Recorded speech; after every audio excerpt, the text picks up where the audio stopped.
I should have been welcoming you, but we've come to your office. Nevertheless, I'll use the opportunity to congratulate you for the 200% transformation of your office. What is it about NaSIA that happened to have changed everything from NIB to NaSIA? What is the difference? What makes it NaSIA? We are the regulators of pre-tertiary schools in the country. We regulate schools by making sure they are establishing the right way, and then giving them license, and then inspecting them, and then monitoring and evaluation. In terms of the transformation of our environment, one of our indicators in our tools to inspect schools say that children should be learning in a safe environment that is conducive. So whenever we do inspection, we look at the school environment. Is it neat? Does it have greenery?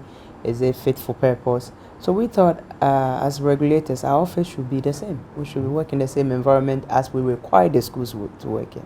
So that's why. We are very much used to NIB until we started hearing NaSIA. Can you give us a little briefing on NaSIA? NaSIA, the abbreviation stands for the National Schools Inspectorate Authority, which, like you said, is the former National Inspectorate Board. Through the passing of the Act 1023 of 2020, the Education Regulators Bodies Act, passed on August 26, 2020, our name changed from National Inspectorate Board to National Schools Inspectorate Authority. And what does that mean? We have most of the mandates that were in the Act 778, which established the National Inspectorate Board. And we have a few additions in the National Schools Inspectorate Authorities Act. And one key addition in that act is the registration and licensing of all pre-tertiary schools, including technical vocational schools in Ghana. Good. Very important aspect. Establishing school establishment and school licensing, school inspection and monitoring. And this is a big portfolio. How are you able to do that? So for the school establishment, currently, until we set out to develop a policy called School Establishment and Inspection Policy, it used to be that when one wants to establish a school in Ghana, just like any business, they start. But now with the passing of the law, that cannot be done. In terms of how do we do this, we have team inspectors stationed across the country. So when we need to go and inspect a facility of a school as part of our establishment processes, we panel from headquarters, and then we pick up the team inspectors from the regions or the districts, and then we go do the inspection. So the team inspector approach has helped a lot for us to be local to some extent and be able to do the work. Currently, we have about 600 or so team inspectors across the country, and team inspector is typically on contract, typically retired educationists or other retired roles, and then we train them, give them certificate, and then we panel them whenever we have any such inspections. When you go out for inspection, what do you look out for? When we go out for inspection, we have 4 types of inspections that we do. If it's a school performance inspection, we are looking at how the school is performing. We do that by observing lessons. How is teaching being done? How is learning being done? So we call it lesson observation. We observe lessons in English, Maths, and Science, 2 instances each per school. So 2 inspectors will go to the classroom, sit at the back of the classroom, is unannounced, and then they observe the teacher teaching and the learners learning. So there are indicators that we have on our tablet. As the teacher is teaching, interacting with the learners, or assigning work, we are recording what we are observing per the indicators we have on our tablet. So when we are done, that's one aspect of data collection. We also interview the school leadership. What is the school's vision? Is there continuous professional development? Is there a school development plan? Is there a governance structure? Is there a PTA? Is there an SMC, School Management Committee? So we interview this leadership to establish how the school is being managed on a day-to-day basis, and also in general. Some of these interviews extends to the community as well. We meet community leaders, parents, etc. Then when we are done with that, we also assess external examination results of the school, 3 years cumulative. How has the school performed in the last 3 years through their external exams. So is there, are their students moving on to the next level, etc. This is one aspect of inspection, and we call that school performance. So beyond the school performance, we have also what we call compliance inspection, where we are looking at the facilities, infrastructure that a school has. So we look at the boarding facilities. If it's a boarding school, we look at administration, library, if they should have a library, science, laboratories, compound, if they have a playground. So these are all indicators we have on our tools that we check to see, and not just to check indicators, but are they fit for purpose? If you have a library, is it stocked with the right books? If you're a primary school and your library is only stocked with GSS books, then it's not fit for purpose. So we evaluate the fit for purposeness of even the infrastructure, if it does exist. And then when we do both the school performance and compliance, we call it a whole school inspection. That means we are looking at everything. We look at the school's performance, we look at the school's facilities. And then we have what we call inspections, where people will complain about something and we just go out to look at it. So that is informed by what is going on, investigative inspection, etc. So those are the types of inspections that we do. Interesting. So if you go out to inspect, what next? I know there are some places people complain of even the infrastructure, the environment. In an instance like this, what do you do? Do you have the ability to crack the whip? Yes, so the new law, which we just got on August 26, 2020, gives us the ability to crack the whip. But currently, what we are doing is that if we observe something, a scenario like you just gave us, we engage the right authorities involved. So in this case, if it's a public school, then the District Directorate of Education, we have to find out what is going on and what can be done immediately about it. We also assess our findings based on immediate need. If it's a safety need, if it's that is putting children in danger, then we have to address it immediately. Now, in terms of if there's infrastructure challenges, we have the mandate to be able to raise some funds to fix it. No, we have to address it to the appropriate authorities in our reports and make strong recommendations for what they should do. What we then do is to put a monitoring and evaluation around that. So we'll follow up to ensure that they've carried out the recommendations that were in our reports. So currently that's what we do. Now, beyond that, if we have followed up for a period of time and they are not doing what they are supposed to do, the law allows us to crack the whip. If it means we have to apply some sanctions or we have to apply some force so that they can do what they need to do, then that's what we have to do. I can just imagine that you have so much challenges when it comes to licensing, because I wonder, we have so many mushroom schools up there. What do you take into consideration when you have to license a school?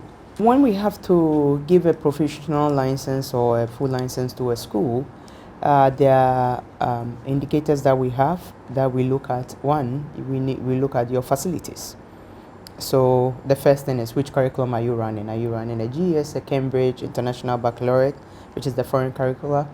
And then we look at your facilities. So what do you have? Do you have a campus? Do you have, how many classrooms do you have? Also the classroom per student ratio. How many people do you have in a class? These are all things we look at. We look at, again, I said, your library, the washroom, number of toilets you have. It's a host of things that we will look at before we give you a provisional license.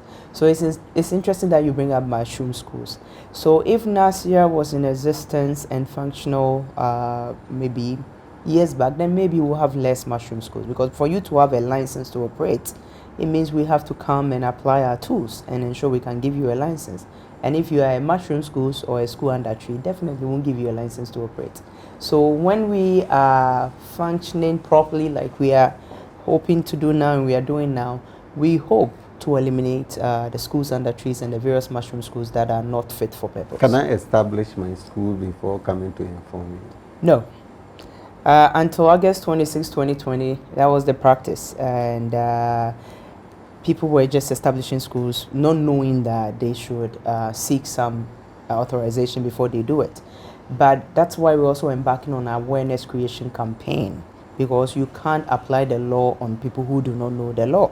So we are going around the country starting this month to tell the populace about the law, that before you establish a school as a business, you need to apply to be authorized. Currently, if you go to the Registrar General's department and you say, oh, I want to open a business, and they say, what's the name of your business? And you say, maybe NaSIA school. They say, oh, it's a school. You need to go to NaSIA to get a letter of authorization that you can operate a school before we can give you a business certificate to operate. So you can't register your school at the Registrar General?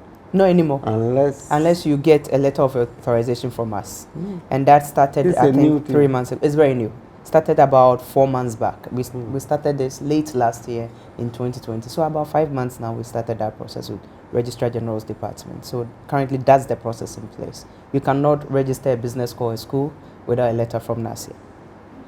So does it mean that if I decide not to come to you and I start operating my school, I'm in my holy village operating the school, how do you know that there is a school like that? And what do you do? What are the punitive measures if I should do that? Currently, we are now in the process of establishing regional offices. So very soon we'll have regional chief inspectors, etc., that are in the various regions and districts that will know what schools are in the regions and districts. If you establish a school of such and we find out later that after giving some grace period for people to get on board with the law, you have still not rectified your situation, we'll apply sanctions against you. There are administrative sanctions that the law in Part 6 allows us to apply to such institutions, and we'll do that. So there's a fee that you have to pay, and then you will still have to rectify the situation and get a provisional license to be able to operate. So we'll still take you through the process retrospectively. Would you mind sharing those kind of punitive measures, the amount to pay, any other thing? The quantum of the amount hasn't been determined yet. We are currently seeking an ally to determine the quantum, but also the Part 6 of the Act says that there are penalty units that we are allowed to use for such purposes, and if need be, we'll use that in the meantime whilst we wait for the ally. Currently, penalty units of 500 penalty units, I believe, is what the law allows. Yes, so it's what the law allows for us to use. Since you just come into being not too long, but what has been your extent of preliminary studies or going around inspection of schools? So the extent, about a few weeks ago, as part of our awareness creation campaign, because for us, we are creating awareness on two fronts. The organization NaSIA, the institution, and then our mandate, which is quite foreign to most people. So in doing that, we wrote a letter to banks to introduce ourselves, that where they used to take registration certificates from GES for private schools, they now have to take it from us because we are the ones with the mandates now. Now, through that introduction, the banks then applied it to school owners who had accounts with them. What we found out from that, when they told them to come for certificates from us or ensure they have their certificates from us, we found out that some of the schools do not even have business certificate to operate from the Registrar General's department. Because for us, for you to start our process, the first document we asked for is, do you have a registration certificate from the Registrar General? And most of them didn't have it. Because so they came with arms that you've frozen the accounts. Yes, that we didn't freeze the accounts. The letter to the bank was innocuous. It was just to introduce NaSIA. We didn't know how the bank was going to implement it, but we wanted the bank to know, because the board of NaSIA made a decision at one of its meetings that any organization or institutions whose line of work will be affected by the law should be written to, so that we create awareness. So we wrote to all manner of organizations, including the banks. So in our letter, we didn't state how the banks should enforce anything. We just introduced ourselves as, you need a certificate from us if you're a private school owner, a registration certificate, and then they implemented it. We didn't even intend for it to be implemented retrospectively. We thought prospectively going forward. If somebody comes and they are opening a bank account and they are school, you should demand a certificate from us. But they applied it retrospectively. So we got a lot of schools calling us. What we did to rectify that was, if you call us and you genuinely have a bank account with the bank, we give you a letter of introduction saying that so and so is a school recognized in the system and they are in the process of getting their registration done. Please allow them to proceed with their business operations as they've been doing. So if it comes to our notice, we address it immediately. We don't want anybody to That's the next thing I wanted to find out. Those people, what has happened? So we give you a letter of introduction to the bank. So we tell you, you have to register, because most of them are not registered. Giving them some deadlines, some... So this year we are being quite, I would say, we are being quite, what's the word? The word is not coming. Liberal in the administration of the law, because we know COVID has happened and the private schools have taken a very great hit. Some have had to close, some have lost staff, they've lost income. So we are giving them up to the end of year to get on board with us and do the right thing. And there are some that say we cannot afford to pay, and we say take your time, pay whenever you can pay the registration fee. So we are not applying any type of enforcement acts against any of the private schools. We want to give them this year to become aware of the law, to work with us in even creating the awareness, and then give them up to end of year, hoping that COVID would have subsided and their business would have picked up, and then we'll be able to also operate as we are supposed to. So we give them letter of introduction, they take it to the bank, and they are allowed to operate their account as they see fit. So a new person coming to establish a school, walk us through the process. A new person establishing a school, when they approach us either in person or online via email or go to our website, you have to complete an expression of interest form to start a school. So there are questions that we ask and things that you need to show us. And then the next step is for us, in partnership with the municipal or district assembly, the physical works office, to go and inspect the site where you plan to develop the school. The municipal assembly has indicators that they use to see if you'll be able to establish a school in such a vicinity. So we work with them to do that. We'll go and look at it. If it's fit for purpose, then we give you what we call letter of approval. Then you can go and build your school. So you build it however long it takes. When you are done, you alert NaSIA that the school building is done. Then you complete what we call notice of intent to operate the school. So is there also a list of questions and documents that you have to present to us. And then if all is well, we give you authorization to operate the school. Then beyond that is just monitoring and evaluation, because now you have a provisional license. So every year you renew the license, and then you're allowed to operate the school. Am I to pay some money? Yes, you pay some monies along the line. There's request for registration fee that you pay. There's the inspection fee that you will pay for us to be able to. They say it's a way, government is looking for a way to make money. That's why they brought you in. Well, I don't think government is looking for a way to make money. In part 6 of the Education Regulators Bodies Act 1023, it says that we should recover our cost of operations.